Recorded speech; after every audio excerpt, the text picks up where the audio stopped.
When kids just won't listen, parents often feel stuck between two choices: to give in or get angry.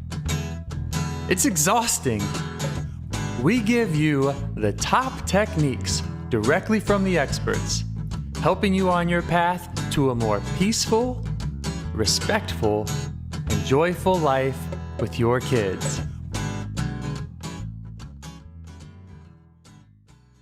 This episode is about mindfulness and meditation with Tracie Osborne. She is a mindful parenting coach and conscious living specialist. Tracie works with moms and kids through group coaching and or one-on-one coaching. She facilitates a 30-day no yelling challenge, workshops and classes, and the hashtag no yelling movement campaign on social media. She keeps a mindful parenting journal on Instagram stories where she shares tips on how to yell less and have a stress-free morning. Tracie has also recently become a #1 international bestseller for her book entitled Yes, I Can, 22 Success Secrets from Inspiring People Around the World. Today, Tracie shares some of her daily meditation strategies that can help individuals who want to start practicing mindful parenting. She outlines the steps on how she helps parents change their mindsets and shares the importance of keeping a habit of journaling. We're going to go into the specifics of journaling because we've all heard that we should be journaling, but rarely on what we should be journaling or when we should be journaling, and we get into all that in this show. For those of you who want to start with mindful parenting, after you check out this episode, head to the Beginner's Meditation Guide and Workbook on her website, and you can also find her at her radio show on Wellbeing Radio every Tuesday. You'll find links to those in the show notes, and let's get started with Tracie Osborne. Tracie Osborne, welcome to the show. Thanks for joining us today. Thank you. Hello. Hello. Tracie, what is it that you love about working with kids? I love that kids know how to focus on one thing, and I love that they are very creative and they don't have a lot of fear. They're willing to adventure and try new things and test the water, per se. So currently you're doing a lot of mindfulness practice and you are helping other parents with mindfulness and mindful parenting. What does that look like? How are you helping them, and what are some of the challenges there? Well, some of the challenges is that parents are really parenting on automation or on autopilot. So when they come to me, it's more of getting them to make conscious effort when they are parenting, right? Because a lot of how they're parenting comes from how they were parented, whatever their social norms are, or whatever their cultural biases are. So a lot of it is like imposed on them, and they don't, question their beliefs. So when they come to me, it's just like all about questioning your beliefs and seeing if it's aligned with you and your family. Okay. And just so I understand, I know you have children of your own. Do you help other kids with mindfulness, or is that part of what you teach? Or Yes, I do help other kids with mindfulness. It's really getting kids to understand their emotions. So part of mindfulness is social emotional intelligence and understanding their thoughts. all right. So can you tell us about kind of what your approach looks like when you first start working with a parent? So when I first start working with a parent, I first really get them down to their why, the reason why they want to go into the mindful parenting approach, because I feel and I know from past clients that if they have a real deep why that's like bigger than them, when it gets tough, they are still able to sustain moving into the mindful approach. So the first thing I do is just letting them understand what their why is and figuring out, why they want to change is the first premise. And what's the main response you hear from them, or if there is one? Yeah, so their main responses is that they don't want to yell and they know that yelling is bad, but they can't stop it. Um, and another response is, they never wanted to parent like their parents, but they are and they want to stop that. Or another response is like they weren't yelled at, but they're yelling at their children and they don't know why. And they don't know how to stop it. And you're identifying that as kind of an well, it sounds like they're saying that's kind of automatic. They don't know why it's happening. It's not what they really intended, and you're helping them identify that as an automatic process versus a conscious, mindful process. Right, right. So what's the next step? How do we get there? What does it take? So it takes a lot of patience and really changing how you view like your parenting beliefs, right? Like your parenting mindset. You really have to change a lot of beliefs. You really have to question all of the beliefs. Because a lot of parenting beliefs are, kids are doing stuff to me on purpose, and parents are taking what their kids are doing personal. So that's one thing that we have to get rid of is like never take a child personal. They do as well as they can, right? They're not trying to do anything to hurt the parent on purpose. So that's the real main thing for parents is like, when they're telling their child to listen and the child doesn't listen, the parent takes it personal. And is like really reframing that and having empathy and seeing it from the child's perspective, not always, going and talking to your child and having these high expectations or really going in there and just being a good listener or being a good observer and not putting in your prejudged thoughts in it. Yeah. So how do you help people see that if they're stuck in that, or if they come to you in that mindset that the kid is out to get them? How do you help them see that? Well, I have a program that I put them through, the 5T Mindful Parenting Program, and how I get them to see it is I make them aware of it, right? I first teach them about their triggers because there is triggers that parents have. And once they know the triggers, and then they're able to approach the kids better. It's like a trigger for a lot of parents are when a child doesn't listen, right? And if you know that that is your trigger and you're mindful of it, then after doing it for a while, they will eventually not get triggered when their child doesn't listen. So it's all about knowing your trigger and then like perceiving what your child is doing in a different way. Okay. So they're identifying the triggers, and then you're saying that the solution is mindfulness, becoming mindful of it in the moment. Yes, it's all about being in the moment. Yes, because when they're in the moment, they become aware and then they can de-escalate right there in the moment. They can start to calm down. But it's just really getting them aware. But it takes practice and being consistent.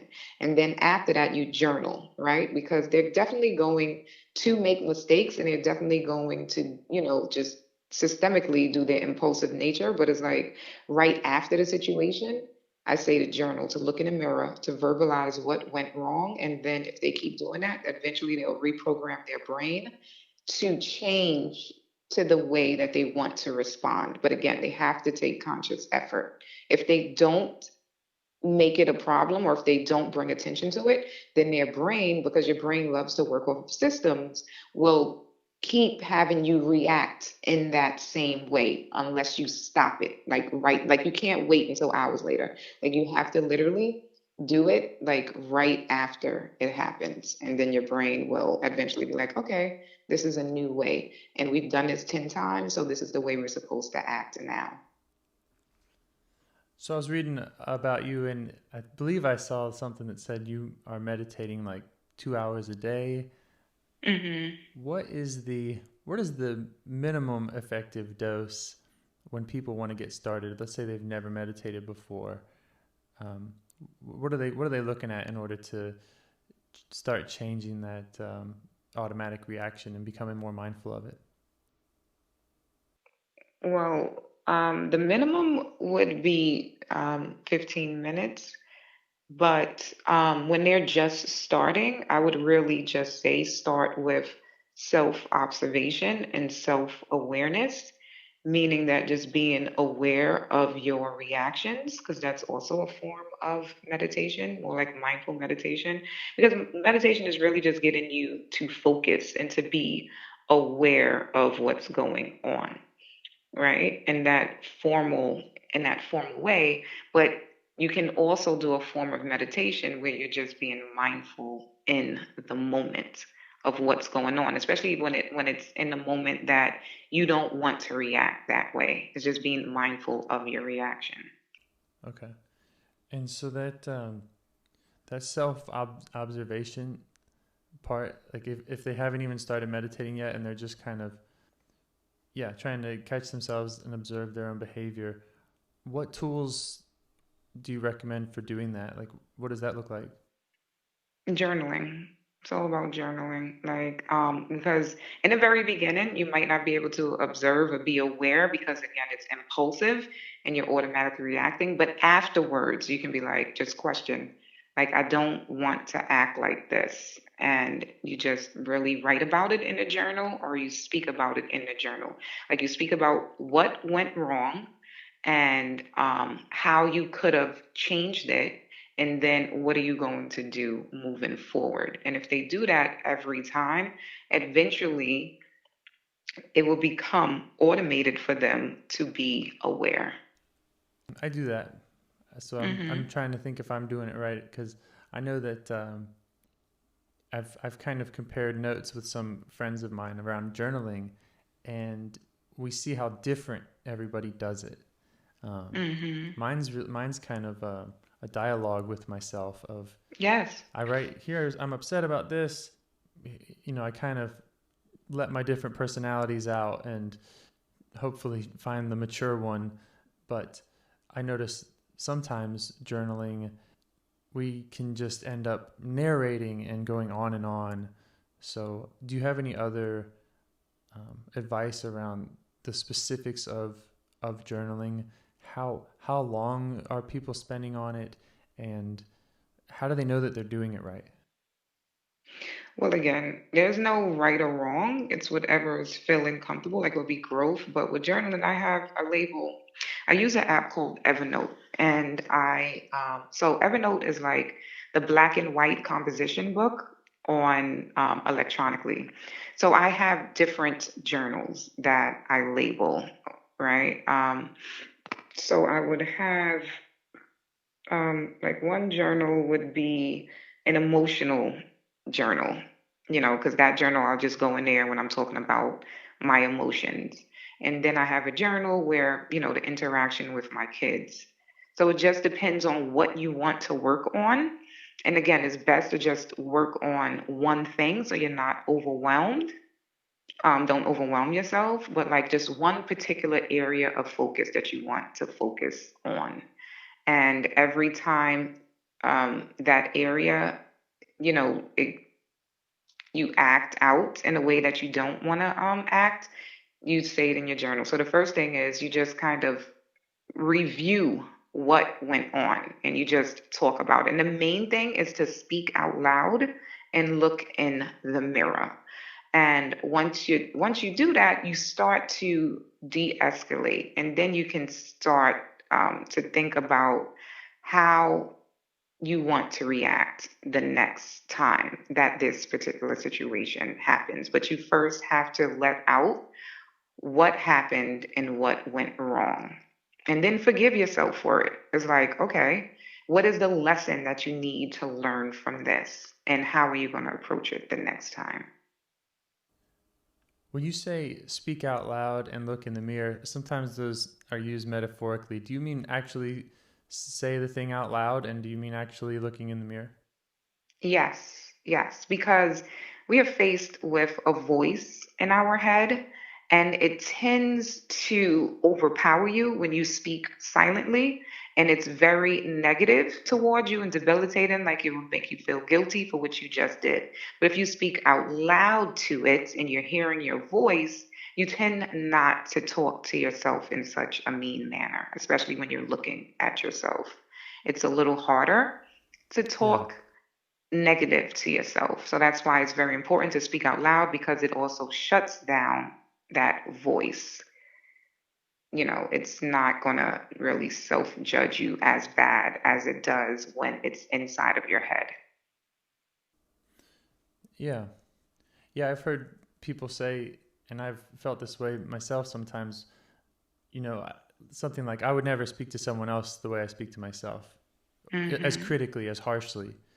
And there's things going on in our heads that are sometimes just awful, and so you're saying that by getting it out there, verbally or on paper, you can either kind of stop it in its tracks, or I guess work with it, right?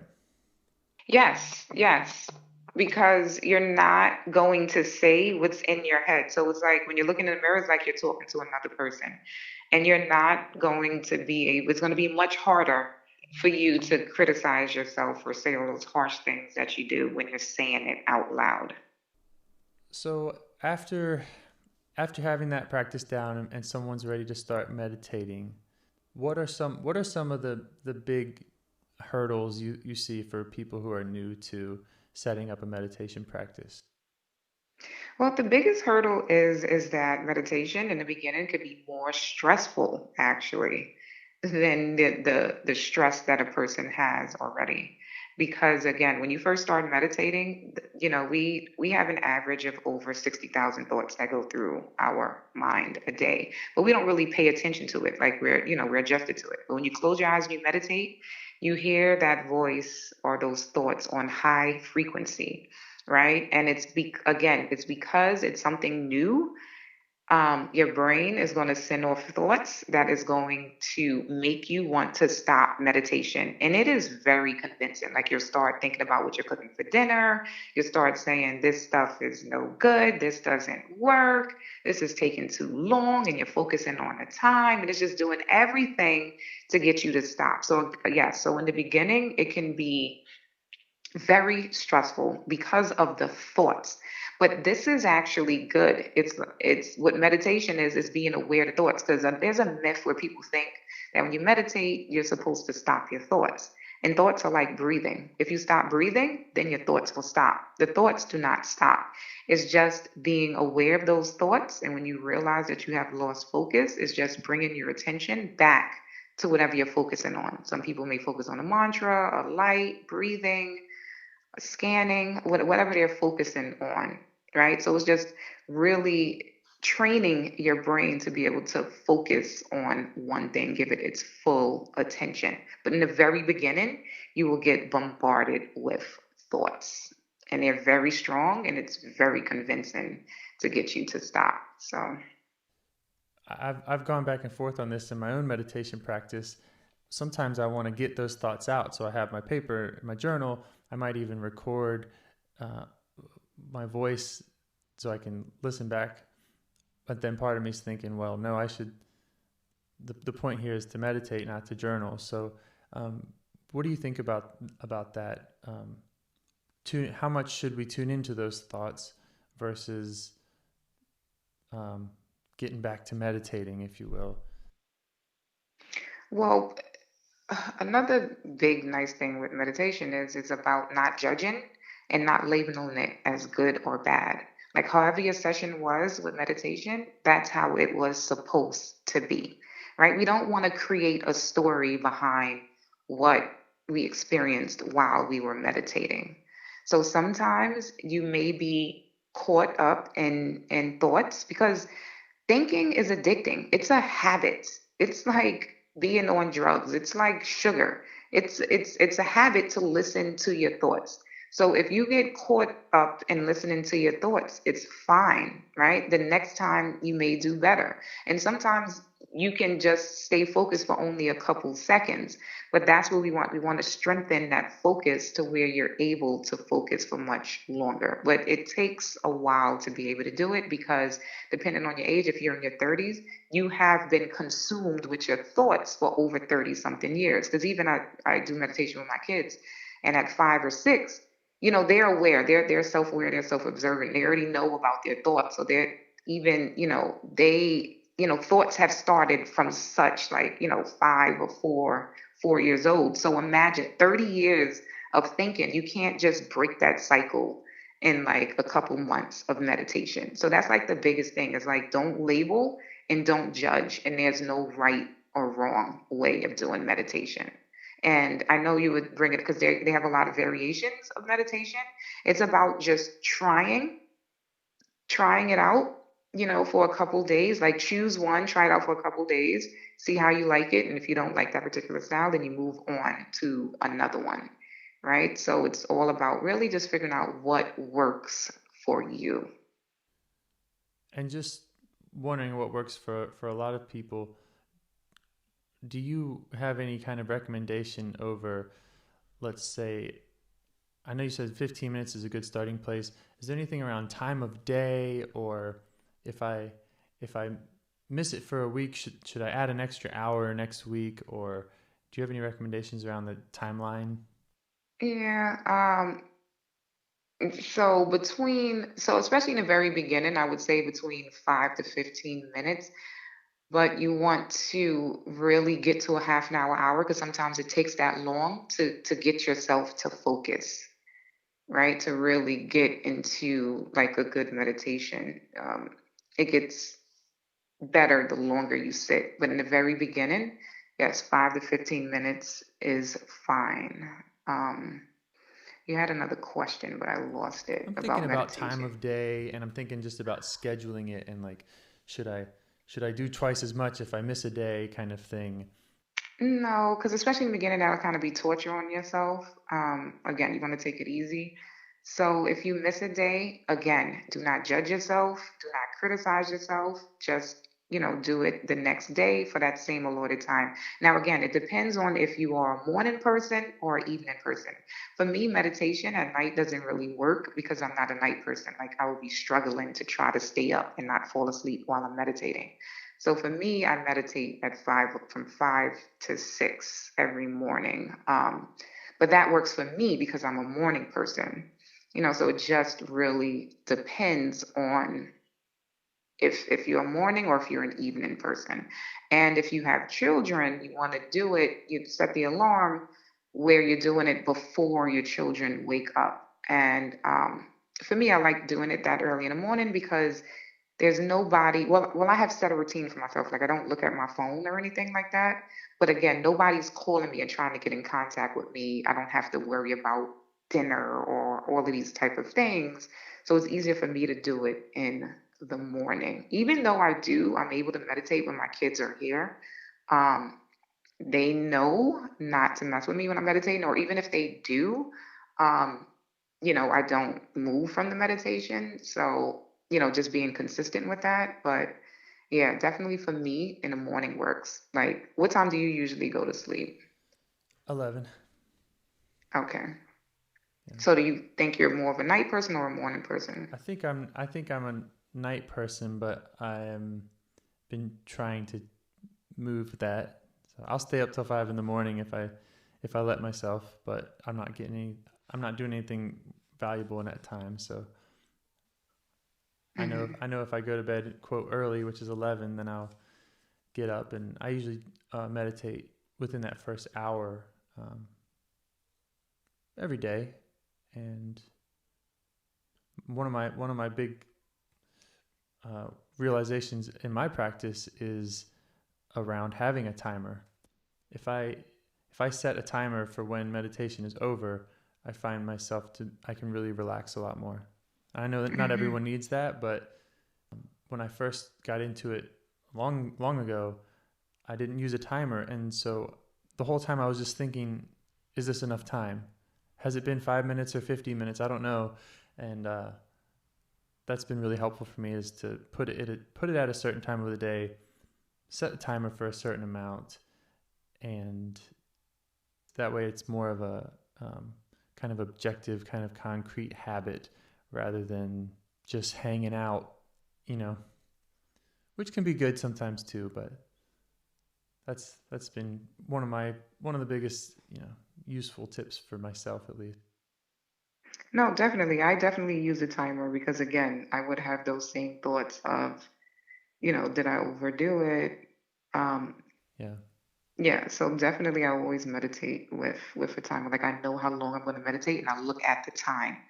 So that's one less thought that I can have. I'm not worried about how long it is. So yes, definitely a timer, definitely in the beginning, you want to use a timer because if not, like you said, you're going to focus on how long has it been, right? And then that Right. becomes stressful because then now you want to look at the time. So, Is there another step, or once someone has developed a, let's say, daily, let's say they're doing their 30 minutes, they're doing it every day, are the results automatic? Are they going to be finding themselves more mindful with their kids, or is there something else involved? well, again, it's not just doing that meditation Mm-hmm. at that particular time because when you're doing meditation, you do it when you're in a calm, serene state, right? But it's also practicing being mindful when you lose control or when um, your emotions take over. So yes, so it's not just doing the meditation when it's calm. It's the best time is when it's not calm to be mindful. So it's all day. It's Yeah. really trying to practice and do it all day. Okay. Do you have any tips for making that leap from the cushion to the rest of the world? You really got to make conscious effort. You got to know your why and you have to make conscious effort to do it. If not, you're going to be on automation. It's just like, every morning a person may go to work, but this morning they have to go to the store. If they don't make conscious effort that they're going to the store, they're going to automatically go straight to work, right? So it's like you Right. have to remind yourself that, oh, I want to be mindful. Like it has to be a part of your regimen or has to be a part of your day. And if you keep repeating it to yourself, then eventually, yes, you will, it will be systemic to become mindful. But it doesn't happen right away. It takes like 21 days of really doing it for um, your brain to rewire itself to be mindful. Good to know.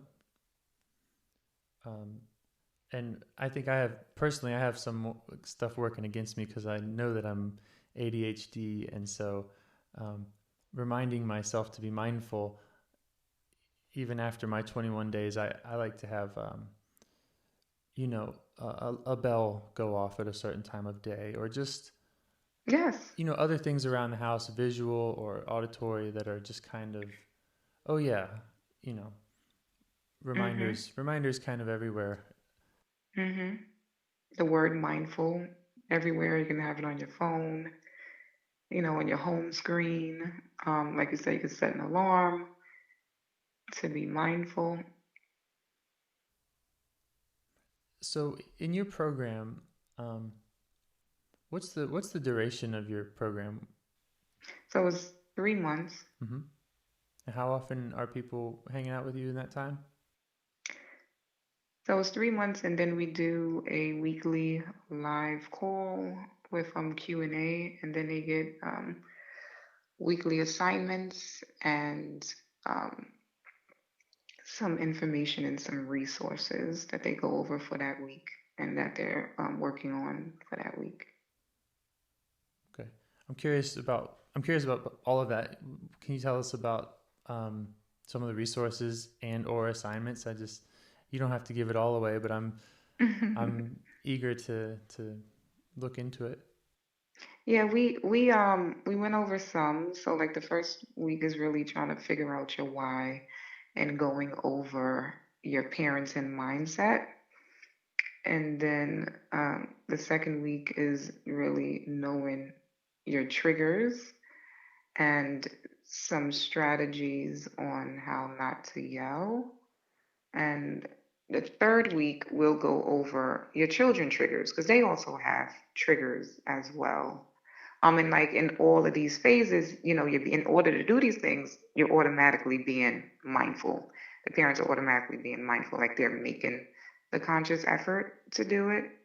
And then like in the fourth week, then we'll just play out scenarios with the kids. Like they'll just talk about a situation with their kid, and then that's when they start journaling what's going on. And they have a discussion with their child, and they let their child, especially because I'm going to work with parents with kids of school age, 5 up to 17. So they're able to have these conversations with the children, and they're on board. And like you said, like the same thing, like they put up notes and stuff around the house as like reminders. They put colors because our color for the program is blue, blue for the sky, a blue for water, to remember to remain calm. And and then it's just like resources from um, other parenting analogies that like align with the 5T mindful parenting. And it's just like a lot of exercises. And then it's more accountability, right? Because that's like the main thing of being accountable. When you know you have all of these other parents who are being accountable, and you have sessions and assignments. Now it makes it you're more eager to want to finish it because you know people are counting on you to finish it. For for yourself, before you had this community, how did you how did you have accountability? I mean, if someone doesn't have a community, obviously we would recommend that they check yours out or join one. But is there a way to do that when you're feeling all out on your own? Well, you have to be able to self motivate. You have to be able to self motivate yourself. And that's a part of the journaling and looking at yourself in the mirror and holding your own self accountable. Like on Sundays, you set a parenting, because a lot of times, we create goals for what we're doing in life and not really parenting goals. So like you just pick one day out of the week and set your parenting goals, whatever that looks like, whatever you want to work on for that week, and then you review whatever you did on Sunday, and then you create more. But you really have to be able just to hold your own self accountable. Or you can have friends who are like-minded who also wants to change, but they have to be along where you want to go, because you don't want people really antagonizing, what you're doing and the change that you're doing. Because they also do have, because I also have a free community that I have on Facebook also, where we hold each other accountable and stuff as well. So they do have communities. I'm in one where it's just like parents of all boys because I have all boys. So there's definitely something out there to help hold you accountable. Yeah, and I like that your community or your program is meeting every week. I think that, um, at least in my experience, when I have like-minded friends in a lot of things, but we don't necessarily schedule the accountability. We don't, we both might like to go to the gym, or we both might like to meditate, or 100 other things, but it's not weekly. It's just kind of, oh, we talk about it when we talk about it. It doesn't get on the calendar, and so that's been a big part for me to understand that in accountability in anything working together, um, having a regular meetings sounds simple and obvious, but it's kind of easy to overlook, I think. No, but you hit it right on the nail. Once you put it on a calendar, it will happen. But if you just say, "Oh my gosh, we have to talk, we have to meet," then just look at it as never happening. But once you schedule it, it will happen.